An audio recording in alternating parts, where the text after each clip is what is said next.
1 month bang nag-alaga, okay naman. Salamat sa nag-alaga, maayos sa mga ibon. Ayan. Buo pa sila lahat, buhay pa. So, isang buwan walang ano, no, hindi si talaga nakalabas ito, nakalabas ang lock. Maya pag may araw wala natin, tagalin to. Uy, may bagong ano, ito PSU, walang pumasok. Ito bukod lang dito, ewan ko kung saan galing ito, parang yan, may sticker pa. So alamin kung maya kung saan galing yan, ano, siguro nung ano to, ilan ba to siya.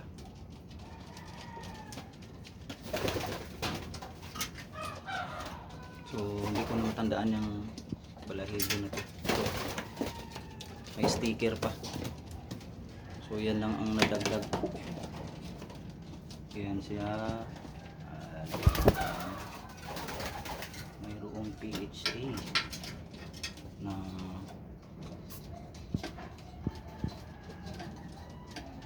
mayroong isa ito. Ayan, oh. Hindi ko rin alam kung saan galing yan. Ayan, nakaperso, white flight, siguradong akin AAA. Ayan. So hindi ko alam kung saan galing nakarera ito. White flight. Ayan, white flight. Ang sticker niya ay yung sticker niya ka-FPR. Ayan, ka-FPR. Siguro south galing to. Ayan, south, white flight. So mamaya alamin ko na, madaling araw pa, kararating lang namin. So dalawa ang nadagdag. Itong isang yung may sticker, karera rin ito.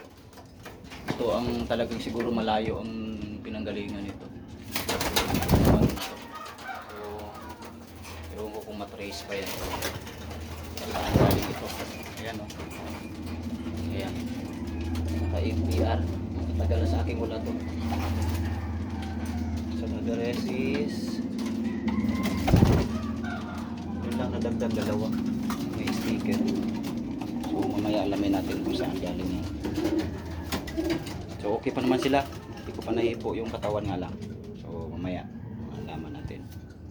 So far so good. So mga breeders lang, tingnan natin mamaya. Yun na muna guys. Ito, saan kaya talaga galing?